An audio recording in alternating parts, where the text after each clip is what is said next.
James Melendez, I have a review of two wine glasses from Crate & Barrel. These are called Calla wine glasses. Stay tuned for this review.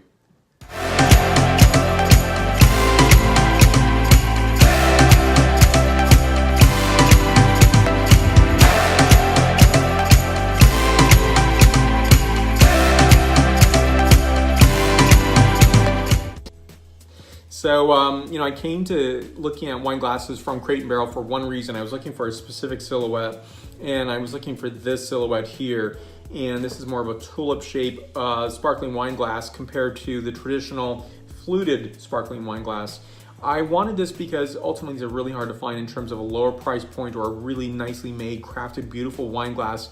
And $9.95, I thought it's completely worth a try, including the red wine glass. I didn't get the white wine glass yet. But I will be getting that shortly and do a separate review. And I'm not feeling bad about doing them in a separate review simply because I think it's really hard to find a good wine glass, and it's also really hard to find one at a good price point. Now, what I love about these are made in Slovakia. Now, going to Crate & Barrel's website, I'll post the page that I found these wine glasses down below. And these are made in Slovakia, made of glass. Now, that is important because I looked at the producer. Rona is the largest producer of glass or stemware in Slovakia. It's not terribly near the capital of Bratislava, but I thought, who's making these wine glasses? Because on the website it shows that these are exclusive.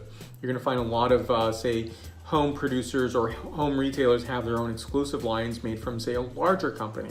And that's not really that revolutionary. It's just something that's done in the industry.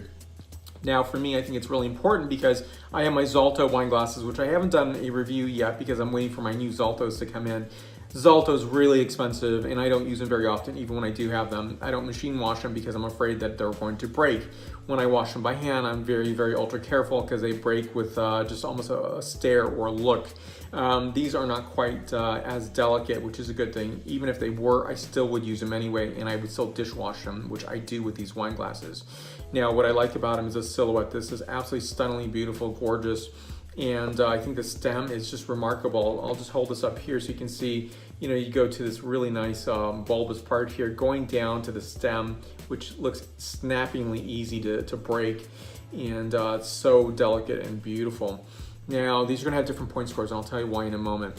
Now, I think this is important because I like to have a wine glass like this. If you go to Champagne region, you're gonna get this wine glass wherever you go. Maybe not this producer, but I found a lot of Zalto when I visited Champagne. You use a Burgundy glass, you dissipate a lot of the bubble effervescence, and in many ways, I think you give back some of the key characteristic notes of the wine itself. This, I think I get both things at one time. So in this wine glass here, if I can compare and contrast, this is a Riedel stem and much more fluted. And this, I feel I can get a lot more appreciation on the scent characterization of this wine here than I do on the same exact wine in this glass. Now, I can swirl it around just a bit, but not terribly much. And it doesn't do that great of a job in terms of, expressing the full characteristic of the wine. So I know that I'm in for a treat to tasting this wine here. Very, very nice. And this wine glass here, Riedel, I'm not going to talk bad about any producer, and it's a silhouette, and I haven't tried all the silhouettes from Riedel, so that's a disclaimer. But I think ultimately in this wine glass, it's the flute. I'm not a fan of the flute. Never have been, and never will be. I think ultimately there's, the wine glass evolution in terms of what is preferred, especially for sparkling wine or champagne, has always been a very difficult subject matter because you have a coupe, which is easily spillable. You can smell a lot of it, but it's easy to escape out of the wine glass with no effort. This is a little more, that capture all the wine, but smell none of it.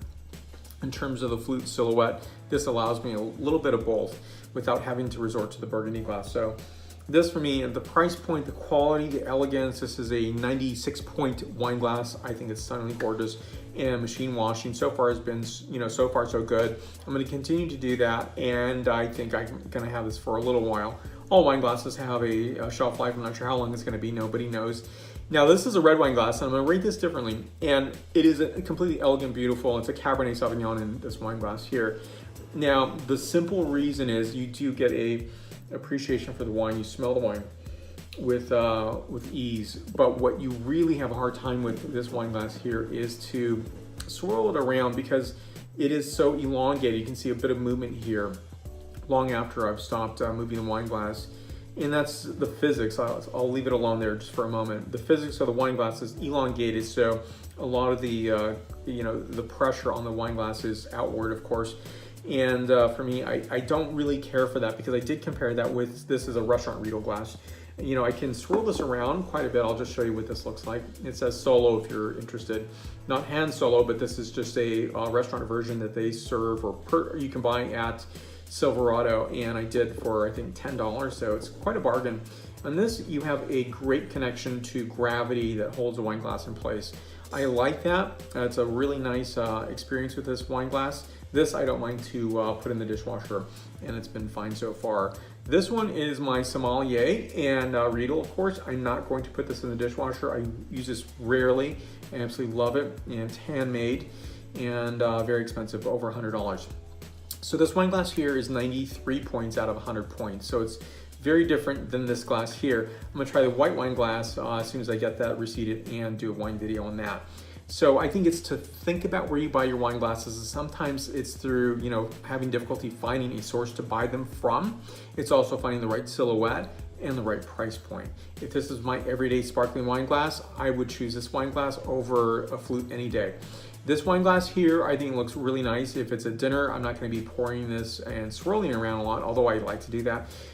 Doesn't mean my guests like to do that as well, but I think it's a nice wine glass. Now, if this had a great gravity centering of the wine glass, that means it doesn't, escape and try to, move around a bit too much, then I would give this a higher rating than it has already. But I think it's a nice quality wine glass, and it beats a lot of the wine glasses when I'm dining in the, say, United States. I find a lot of inferior wine glasses, which drives me absolutely insane because I want to have a great quality wine glass with a quality wine that I'm tasting.